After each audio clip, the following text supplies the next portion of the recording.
할렐루야. 세상 살아가는 모든 일들이 우연히 되어지는 것처럼 보이지만 하나님의 은혜 안에 있는 줄 믿습니다. 오늘도 하나님의 은혜가 예배하는 가운데 저와 여러분의 삶 가운데 임하기를 주님의 이름으로 축원합니다. 아멘.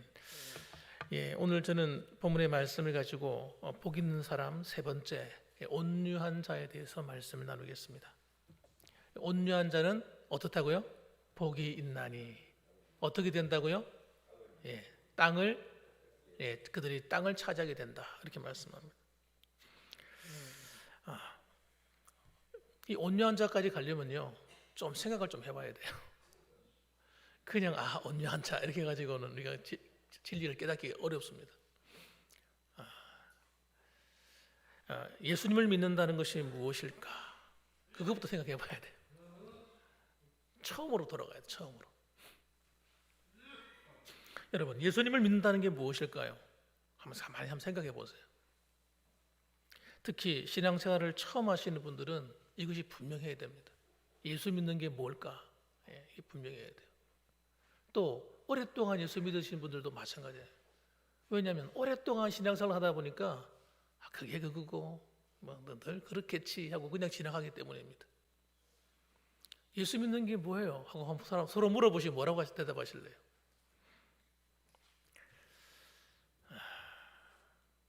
여러분, 우리가 믿는 이 믿음을 가지고, 내가 생각하는 믿음을 가지고 평생을 잘 지났다고 생각해 봅시다.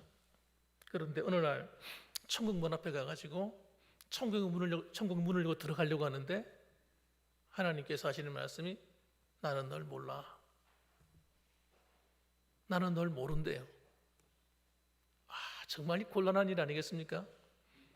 나는 당연히 천국 들어간다고 생각하는데 하나님께서 나는 널 몰라. 넌 잘못 왔어. 넌 여기 올 사람이 아니고 다른 데로 가야 돼. 이렇게 말을 해버리면 정말 당황될 거예요. 그죠? 당황될 거예요. 깜짝 놀라가지고 천사들이 나를 받들어서 나를 천국으로 인도하는 것이 아니라 어둠, 이 죽음의 천사들이 와서 데려가 버리는 거예요. 지옥으로 끌고 가버려요. 정말 이건 깜짝 놀랄 일이고 정말 비참한 일이다. 그런데 저는 이렇게 생각해요. 진짜 그런 일이 있을 수 있다 생각합니다. 진짜 그런 일이 있을 수 있다. 농담이 아니고 진짜로. 진짜 그런 일이 있을 수 있습니다. 그래서 저는 그래요. 우리 교회 봉안교회 나오는 성도님들이 정말 하나님을 바르게 믿어가지고 정말 바른 믿음에 있어서 천국에 들어가는 게 목적이 아니고 하나님 주실 그 상을 받아 누렸으면 좋겠다는 거예요. 하나님의 상을 받아야지. 겨우 턱걸이 해가지고 천국 들어가는 그걸로 만족하면요, 들어가서 그때부터 후회해요. 그때부터. 천국에 못 들어가는 것도 문제인데 들어가가지고 그때 문제가 또 발생하는 거예요. 저는 그걸 어릴 때 깨달았어요. 어릴 때. 하나님 깨닫게 하셔서 어릴 때. 얼마나 수치스러운지, 부끄러운지. 다른 사람들은 다 이름이 불려서 상을 받고 칭찬받고 하는데 나는 받을 게 아무것도 없는 거예요. 왠지 아세요? 저는 상 받을 짓을 안 했거든요. 여러분, 그렇기 때문에 그때 가서는 늦으리. 그때 가서는 늦으리. 지금이야말로 기회. 그래서 여러분, 우리가 신앙생활 할 때 예수를 믿는 게 뭘까? 할 때 여러분, 이 팔복은요 굉장히 중요한 거예요. 예수님을 믿는 사람들의 속에 하나님 나라 안에 들어와서 천국이 이루어진 성도의 마음에서 나타나는 현상이기 때문에 그렇습니다. 예수 믿는 사람, 다시 말하면 예수를 믿어서 하나님 나라가 이루어진 사람 속에 나타나는 현상이다 이거예요. 이런 현상이 없는 사람은 구원받았다고 말을 할 수가 없는 거예요. 구원받을 수도 없죠. 구원받을 수도 없을 뿐만 아니라 구원받았다고 안심해서 안 됩니다. 그래서 이 팔복을 강의할 때 여러분 잘 들으셔야 돼요. 이거 그냥 김상희 목사가 심심해가지고 아무 성경이나 펴놓고 하는 거라 생각하시면 안 됩니다. 하나님께서 우리 교회를 너무너무 사랑하시기 때문에 저는 봉황교회에서 기도하다 보면요, 하나님이 우리 봉황교회를 너무너무 사랑하시는구나, 그걸 깨달을 때가 너무 많아요. 하나님이 사랑하지 않으면요, 이런 말씀을 주실 리가 없어요. 그냥 너 복 받아라 대충 설교하고 말면 되지. 하나님 나라의 백성, 문제는 여러분, 예수를 믿는 사람은 반드시 어떤 일이 벌어져야 되느냐, 내 안에 하나님의 나라가 반드시 이루어져야 됩니다. 이 정상이거든, 정상. 하나님의 나라가 내 안에 이루어진 사람이 나중에 죽어서 천국 가는 거예요. 천국은 여러분, 천국은 나중에 가는 게 아닙니다. 그래서 많은 사람들이 이 세상에서 안심하는 거예요, 안심. 적당히 살아도 괜찮을 거라 생각하는 거예요. 왜? 나중에만 가면 되잖아. 적당히 살다가 적당히 회개하고 적당히 가면 된다고. 적당히 봉사하고 적당히 신앙생활 하다가 천국만 들어가면 되죠. 그렇게 안심하고 있는 거예요, 안심. 그렇지 않습니다, 여러분. 예수님을 믿는 것이 무엇인가 자꾸 물어봐서 정리를 해야 돼요. 요한복음 1장 12절에 보게 되면 예수님을 믿는 게 뭔지를 설명해 줍니다. 예수님을 믿는 것은, 따라합시다, 예수님을 내 마음에 영접하는 것이다. 예수님을 내 마음에 영접해야 돼요. 그럼 예수님을 영접하면 예수님이 어디 계신 거예요? 물어봐야 돼. 누구한테 물어볼까? 누구한테 물어봐야 되나? 네. 예수님을 내 마음에 영접하면 예수님이 어디 계세요? 예? 저 천국에 계신 거예요? 여러분, 물론 예수님도 천국에도 계시죠. 저 천국에도 계시죠. 그러나 여러분, 예수님을 모시면 예수님 내 안에 성령으로 오셔서 내 안에 들어오시는 겁니다. 이걸 보고 구원받는다 그래요. 예수님이 내 안에 오셔서 내 마음의 보좌에 앉으셔서 나와 함께하는 거예요. 근데 어떤 사람들은 예수님을 최고 귀한 손님으로 모시는 사람이 있어요. 혹시 여러분 가운데 그런 분들 계시나요? 예수님은 이 세상에서 가장 귀한 분으로 모실 거야. 모시고서 여러분, 그 사람은 구원받은 사람 아닙니다. 예수님 우리 손님 아니에요. 내 손님 아닙니다. 귀한 손님 아닙니다, 여러분. 그분은 내 안에 오셔서 내 주인이 되어주시는 거예요, 주인. 그래서 우리가 예수님을 뭐라고 불러요? 주님, 하나님을 주님 이렇게 부르는 거예요. 이 주님이란 말은 줄임말이에요. 주인님, 줄임말이에요. 온 우주 만물을 창조하신 창조의 주인이에요. 우리 인간을 창조하신 주인이에요. 여러분, 뿐만 아니라 거듭난 모든 성도들의 주인이십니다. 이게 믿어지십니까, 여러분? 혹시 기분 나쁘신 분 계세요? 어떤 사람은 기분 나쁜 사람이 있다니까요. 예수님이 내 안에 오셔서 내 주인이 되시고 내 왕이 되어주신 사람이 마음새 천국이 이루어지는 거예요. 천국은 예수님을 손님으로 모신 사람은 천국이 이루어진 게 아닙니다. 내 주인이 되고 왕이 되어주셔야 하나님의 나라 천국이 이루어진 거예요. 이게 거듭났다고 말하는 거예요. 구원받았다고 말하는 거예요. 따라합시다. 예수님, 내 마음에 들어오셔서 손님이 아니라 주인이 되어 주옵소서. 할렐루야. 근데 갑자기 기분 나쁘게 인상 쓰면서 하시면 그러지 마시고 웃으면서 하셔야 돼요. 다시 한 번 더. 예수님, 이 시간에 내 마음에 모시오니 나의 왕이 되어 주옵소서. 할렐루야. 이걸 보고 거듭났다고 말하는 거예요. 이건 노력이 필요하거나 이것을 위해서 내가 애를 쓰거나 뭐 기도를 많이 해야 되거나 봉사를 많이 해야 되거나 또는 헌금을 많이 해야 되거나 그런 게 아닙니다. 이건 그냥 순식간에 일어나는 거예요. 예수님을 내 안에 모시면 구원이 순식간에 일어나는 거예요. 여러분의 수고가 필요하지 않아요. 그래서 여러분 에베소서 2장에 보게 되면 뭐라고 말하느냐, 이것은 너희에게서 난 것이 아니니 하나님의 선물이다 이렇게 말씀하셨어요. 하나님의 선물입니다, 여러분. 그래서 여러분, 내가 예수님을 믿어서 내 안에 천국이 이루어진 사람만이 가는 나라가 저 천국인 거예요. 예? 그런데 보세요. 이렇게 말하니까 너무 쉬운 말처럼 보이죠. 회개하라, 천국에 가까웠느니라 할 때, 여러분, 이 천국이 아직 임하지 않은 사람이 있다는 거예요.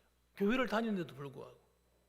심지어는 여러분, 처음에는 예수님을 안에 모셨는데 나중에는 예수님이 없는 사람도 있어요. 그 제가 하는 말이 아니고 우리 예수님이 하신 말씀이에요. 라오디아 교회에게 주님께서 말씀하실 때 이렇게 말씀하셨어요. 볼지어다 내가 문 밖에서 두드리노니 누구든지 내 음성을 듣고 문을 열면 내가 그에게로 들어가 먹고 그는 나로 더불어 먹으리라. 아니, 틀림없이 예수님을 영접하고 구원받았다고 하는데 그들은 자신 있었어요. 그런데 여러분, 예수님이 그 안에 안 계신 거예요. 심각한 문제가 발생했어요. 그래서 주님이 말씀하시는 거예요. 야, 내가 너 쫓겨났어 지금. 내가 너 안에 있다가 쫓겨났어. 다시 문 좀 열어줘. 내가 너 안에 들어갈 수 있도록. 여러분, 대단히 심각한 문제 발생한 거 아닙니까? 라오디게아 교회. 주님이 그 사람들, 그 교회 성도들이 문 밖에 있는 거예요. 마음의 문 밖에 있는 거예요.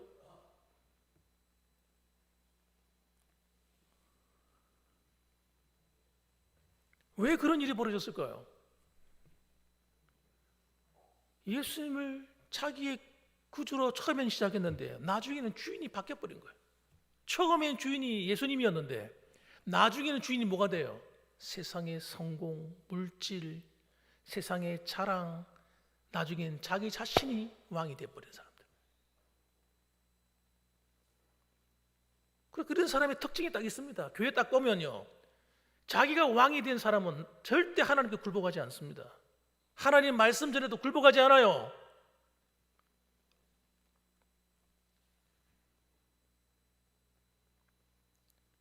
하나님께 굴복하지 않습니까? 목사에게도 굴복하지 않습니다.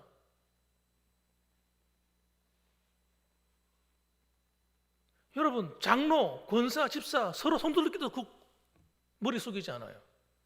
이 사람의 특징은 자기가 왕이니까 자기 마음대로 안 되면요 뒤집어 엎어버려. 그냥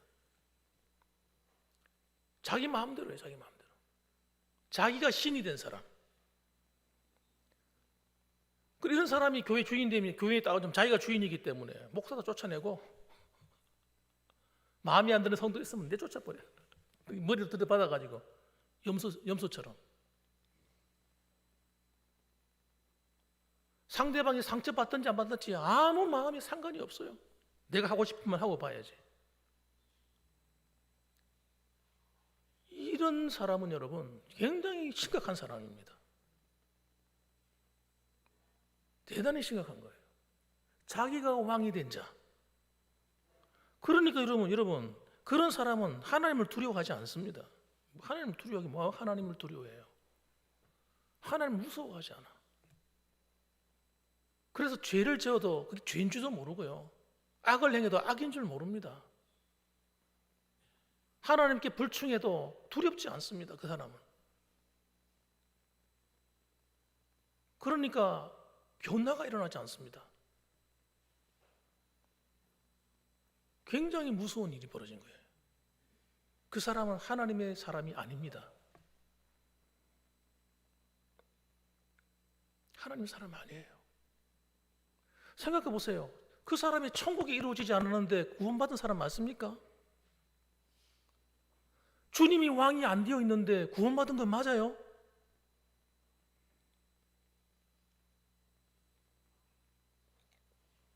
속으면 안 돼요. 우리도 속으면 안 됩니다.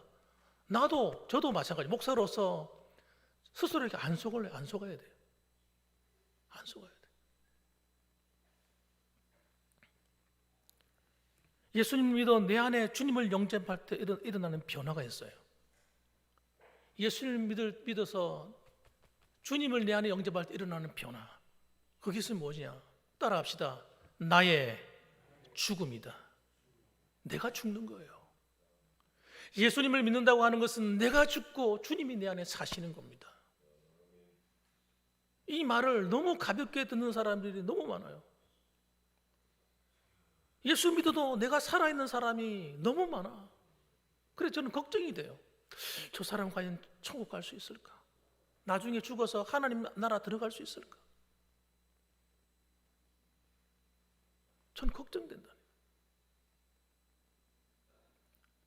사도 바울도 나는 날마다 죽노라 고백하며 두려워 떨며 자기 하나님 앞에 버림받을까 봐 두려워 떨며 자기가 믿음을 지키고 하나님 앞에 바르게 살려고 노력했는데 오늘날 우리 성도들이 과연 그렇게 살아갈까? 사도 바울은 이 나의 죽음이란 말할 때 이 나가 누구냐? 옛사람이에요. 예수 믿기 전에 나, 죄를 좋아하고 하나님을 싫어하고 내 마음대로 살려고 하고 하나님 말씀에 불순종하던 나, 아담으로부터 물려받은 이 죄성을 가진 나, 그래서 내가 주인 노릇하고 좋아하고 하나님을 앞에 순종하는 거 싫어하던 이 불순종하던 나, 이것이 옛사람입니다. 이게 나예요. 죽은 나. 이 내가 죽어야 됩니다. 살아나면 안 돼요. 그러면 이 내가 죽었는지 안 죽었는지 어떻게 알아요? 한 가지 방법밖에 없어요. 한번 따라합시다. 하나님께 순종하는가? 왜? 불순종하는 내가 죽었으니까 새롭게 산 나, 새 사람이 된 나는 어떤 사람일까요? 하나님 말씀에 순종하는 나예요.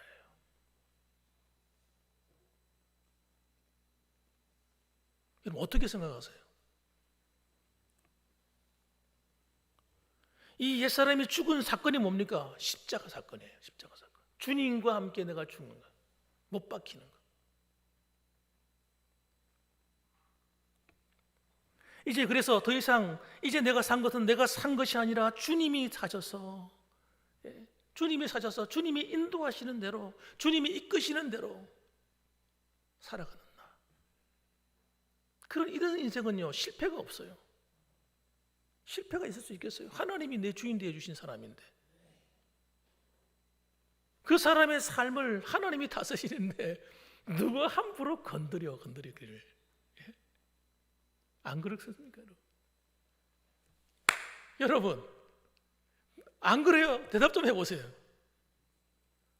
하나님이 주인 된 사람, 그 사람을 감히 누가 건드려요? 사탄이요? 웃기지 말라 그러세요. 쌍코피 터지려고 쌍코피 터지려고 감히. 사탄이 두려워 떠는 사람이 누구예요? 바로 그 사람이에요. 하나님께 순종하는 사람,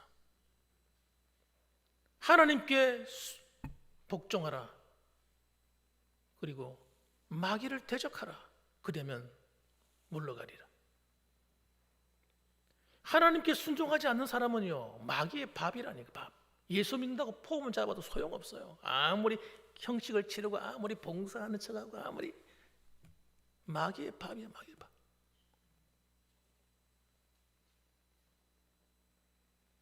하나님의 평강이 이루어질 수 없습니다. 하나님의 나라는 평강이기 때문에. 그래서 여러분 우리가 예수님을 믿을 때 여러분 옛사람이 죽어지는 이것이 뭐냐? 심령이 가난해지는 거예요. 겸손해지는 거예요. 그래서 정말 거듭난 성도는요 겸손해요. 여러분 이 겸손이라는 말 잘 들으셔야 돼요. 이 겸손은 여러분 하나님께만 겸손하다, 이게 아닙니다. 여러분 하나님께 겸손한 사람은 사람에게도 겸손한 거예요. 영적인 질서도 알고 아래 위도 알고 사람과의 관계를 어떻게 맺을지도 알아요. 이게 안 된 사람은요 지멋대로입니다. 지멋대로. 예수를 믿어도 소용이 없어.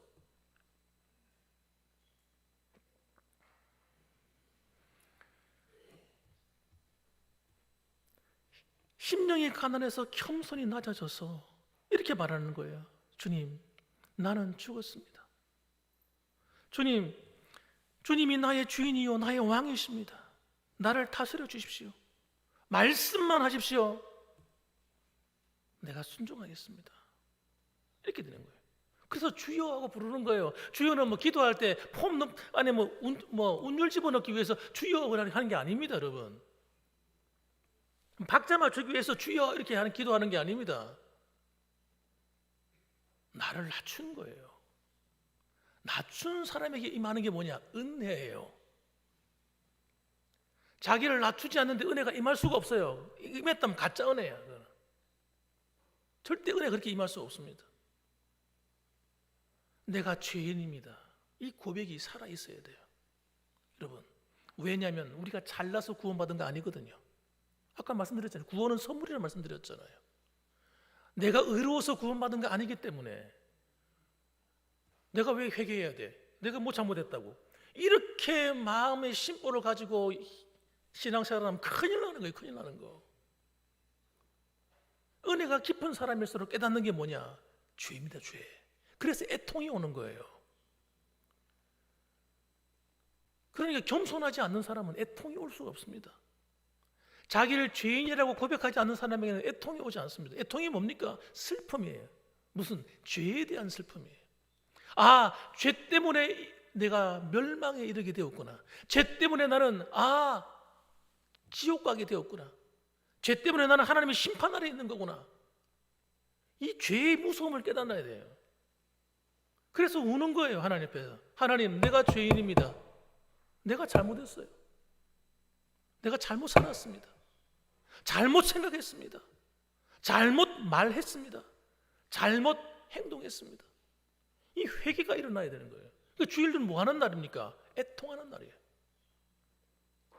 자기 죄를 씻는 날입니다. 이것이 안 된 채로 1년, 2년, 5년, 10년, 20년 살아버린 사람에게는 하나님의 은혜를 모르게 돼버립니다. 은혜가 뭔지 까마득한 거예요. 옛날에 은혜하면 글쎄 경험해본 것 같기도 한데 그게 언제적 일이지?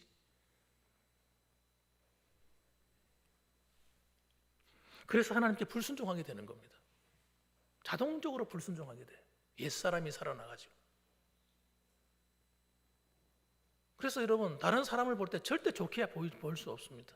은혜가 임해야, 내가 겸손해져야 다른 사람을 낮은 자세에서 보게 되는데, 내가 교만해져 있기 때문에 다른 사람을 이렇게 보는 거예요. 알로 딱 보는 거예요. 이렇게. 야, 너 그거 똑바로 해. 너 똑바로 해. 왜 그렇게 해? 자기가 하나님이거든. 하나님이 돼버린 거예요. 목사, 너 똑바로 해야 돼. 뭐 설교를 그따구로 해. 야, 교회 똑바로 섬겨. 신방 똑바로 해.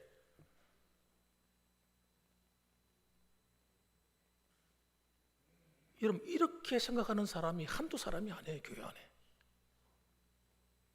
그래서 그런 사람의 특징이 뭐냐? 은혜를 몰라요. 은혜가 뭔지를 몰라. 사람들은 여러분, 믿음이 뭔지를 모르는 사람이 오늘날 한국 교회 안에 가득 찼습니다. 뭐가 믿는지를 모르는 거예요. 여러분, 심령이 가난하고 마음이 낮아지지 않은 사람은 순종도 안 될 뿐더러 다른 사람을 높일 줄을 몰라요. 섬길 줄을 몰라. 하나님 나라가 이루어지지 않는 거예요. 그런 자기 착각하는 거예요. 나 천국에 들어왔다 착각하는 거예요. 속는 거죠, 속는 거. 누구한테 속는 겁니까? 마귀한테 속고 있는 거예요, 마귀한테. 마귀가 우리를 그렇게 만들고 있는 거예요. 아담과 하와를 타락시켰듯이 오늘날도 성도들이 하나님이 은혜의 자리에서 타락시켜버리는 거예요. 그런 일이 어마어마하게 일어나고 있어요, 오늘. 은혜가 안 되죠. 그것이 자기의 문제라는 것을 모른단 말이에요, 오늘.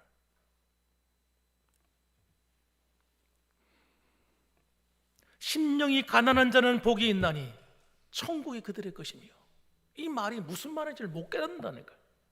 너 구원받았는데 뭐. 웃기지 마세요. 심령이 가난하지 않는데 어떻게 천국이 그들의 것입니까?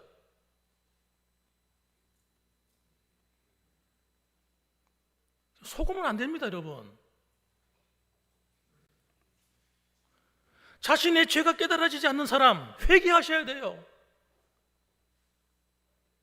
회개가 없는 성도, 자기 잘못이 무엇인지 모르는 걸 회개하셔야 돼.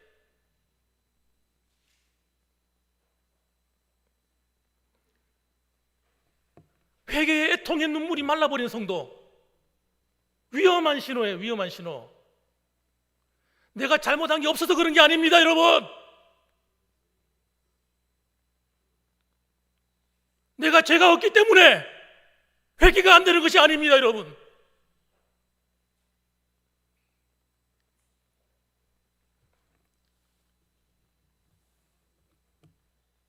애통하는 자는 복이 있나니 그들이 위로를 받을 것이며, 그 위로가 뭡니까? 죄 사함입니다. 죄 사함을 받아야 천국에 들어가요. 예수를 믿는 것이 뭔지를 모르니까 회개도 안 하는 거예요. 여러분, 회개가 없는 성도가 진정한 구원받은 성도 맞습니까? 내가 예수 믿을 때 회개했다고 해서 다 끝난 겁니까? 아닙니다, 여러분. 아니에요. 내가 예수 믿을 때 회개했으면 살아가면서 내가 잘못하고 죄 짓는 것 회개 안 해도 괜찮습니까? 좀 극단적인 예 같지만 여러분, 내가 사람을 살아냈다 생각합시다. 저 사람이 잘못해서 내가 죽였어. 내가 떳떳해. 그러고 살아가도 괜찮은 겁니까? 제가 지금 과장을 한 이야기지만 다른 이야기 해봅시다. 내가 남의 마음에 미움을 품고 살고 용서하지 않고, 예? 이거 죄 아닌데라 생각하십니까? 남에게 험담하고 욕하는 게 죄가 아니라 생각하세요, 여러분? 여러분, 우리는 윤리적이고 도덕적인 죄만 죄라는 이 개념에서 벗어나야 돼요. 내가 남의 걸 훔치야만 죄고 직접 가서 칼로 사람을 죽이면 죄인 줄 아십니까, 여러분? 성경은 절대 그렇게 말하고 있지 않아요. 우리가 마음에 미움을 가지고 미움을 품을 때 살인하는 것이래요, 성경은. 생각만 해도 음욕만 품어도 가늠한 것이라고 말했어요. 말로 형제를 비방하고 욕하는 것이 공회에 잡혀가는 죄라는 거예요. 공회가 어떤 곳인지 아십니까? 우리나라 말은 국회, 최고의 법정에 서는 거예요. 아니, 욕 좀 했다고. 여러분, 하나님 나라에서는 그게 죄라는 겁니다. 그런 죄를 회개하지 않고 천국에 갈 수 있다고 작정하시는 거예요, 지금. 여러분, 우리의 죄의 개념을 완전히 바꾸셔야 돼요. 내 생각과 마음으로부터 짓는 죄부터 회개하셔야 됩니다. 오늘 집에 돌아가시거든 하나님께 제가 깨달아지지 않거든 회개할 죄를 깨달아 기도하시기 바랍니다. 내가 하나님 앞에 똑바로 살지 않았던 것들 회개하셔야 돼요. 하나님의 백성으로서 하지 말아야 될 일들 우리는 얼마나 많이 하며 살고 있는지 모릅니다. 그런데 우리가 속고 있는 거, 나는 괜찮다고 속고 있는 거예요. 이 정도는 다 하나님이 이해하시겠지. 이 정도면 다른 사람 다 하는데 이렇게 생각하시면 안 돼요. 우리의 신앙의 잣대는 사람이 아닙니다, 여러분.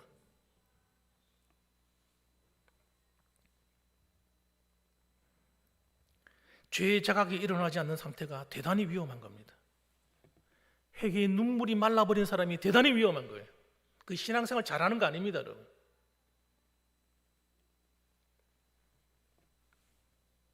이 애통함이 와서 죄의 사함을 받을 때 일어나는 변화가 뭐냐? 마음의 평안이에요. 마음의 평안이 와요. 행복한 마음이 와요. 이상하게도 감사함이 흘러넘치게 돼요. 감사가.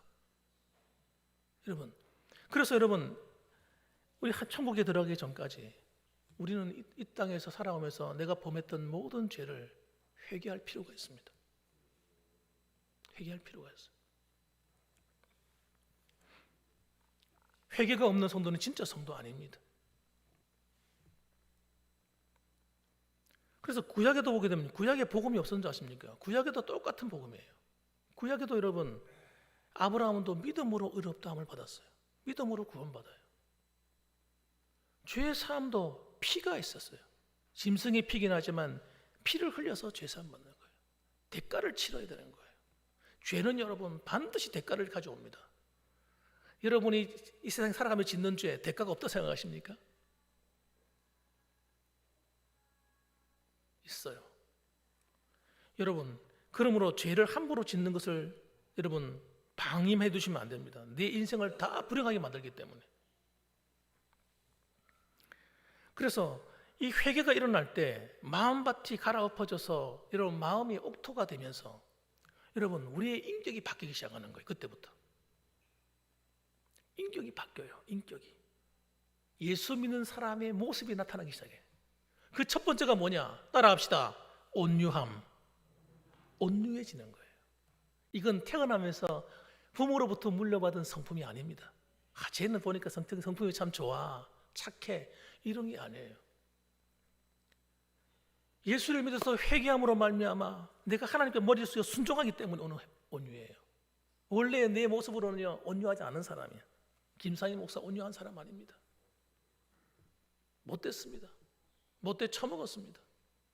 그런데 예수님이 십자가 안에서 나는 죽고 내 죄를 회개하여 나 자신을 꺾고 순종해서 생긴 게 온유예요. 하나님 앞에 머리를 숙여서 내 안에서 순종함으로 생겨난, 애통함으로 생겨난 인격입니다. 온유. 그걸 저를 보면 누가 그러더라고요. 딱 보니까 목사같이 생겼다 그러더라고요. 어느 교회 집사님 하는 이야기, 권사님 하는 이야기가 아유 목사님은 참 얼굴이 그냥 온유하시고 좋아 보이신다. 사모님도 그래 보이신다고. 아닙니다 여러분. 아닙니다. 만일 그렇다면 여러분 제가 하나님께 순종하고 회개해서 생겨난 것일 겁니다. 제 본래 얼굴은 그런 얼굴이 아닙니다. 사랑하는 성도 여러분, 내 안에서 내가 죄인임을 알기 때문에 여러분 십자가에서 내가 죄를 회개하기 시작할 때 일어나야 될 변화가 뭐냐? 내 마음대로 하는 게 꺾여져야 돼. 화내고 싶으면 화가 확 노를 발해버리고 기분 나쁘다고 부딪혀서 충돌해버리고 소리 지르고 싶으면 소리 질러버리고 그럼 큰일 나요. 큰일 나요. 여러분 그건 온유함이 아니에요. 온유한 자가 뭘 차지한다고요? 땅을 차지한다. 따라합시다. 온유한 자는 땅을 차지한다. 이 땅이 뭔 줄 아세요? 저는요 몰랐어요. 몰랐어. 이 하나님 나라의 진리가 깨달아지기 전에는요 복음이 정확하게 깨달아지기는 몰랐어요. 이 땅이 뭔지를 몰랐기 때문에 육신적인 땅인 줄 알았어요. 아닙니다 여러분. 아니에요. 천국에서 누릴 땅이에요. 내가 기업으로 받을 땅. 온유하지 않으면요 온유함을 잃어버린 성도는요 천국에서 내가 누릴 기업을 뺏기는 거예요. 온유한 자가 땅을 하나님이 주실 그 땅을 기업으로 받을 것이며 이 기업이 이 땅에서만의 기업이 아니라 내가 천국에서 누려야 될 기업이라는 겁니다 여러분.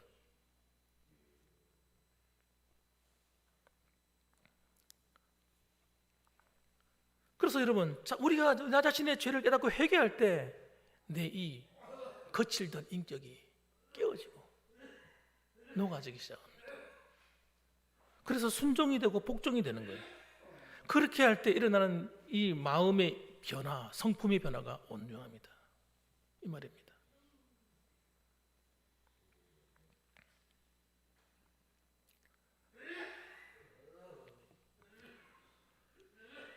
사랑하는 성도 여러분, 오늘 저는 여러분에게 정말 생명을 걸고 말씀을 전합니다. 이건 여러분 어떤 사람에게 하는 말이 아니에요. 어떤 사람에게. 우리 모두가 듣고 걸어가야 될 신앙의 길을 말하고 있는 겁니다.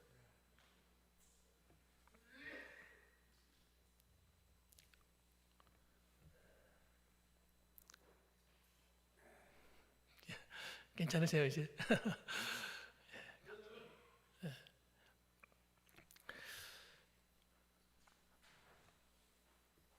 로마서가 기록된 이유가 있어요. 왜 로마서가 기록되었느냐? 로마가 오래전에 복음을 받았어요. 이미 사도 바울이 복음을 전하기 이전에 벌써 복음이 들어가 있었어요. 교회가 안에 만들어졌습니다. 그런데 시간이 오래 흘러가다 보니까 어떤 일이 벌어졌느냐? 복음의 은혜를 잃어버린 거예요, 교회가. 그래서 바울이 이렇게 얘기합니다. 내가 다시 복음을 전해야 될 필요가 생겼다는 거예요.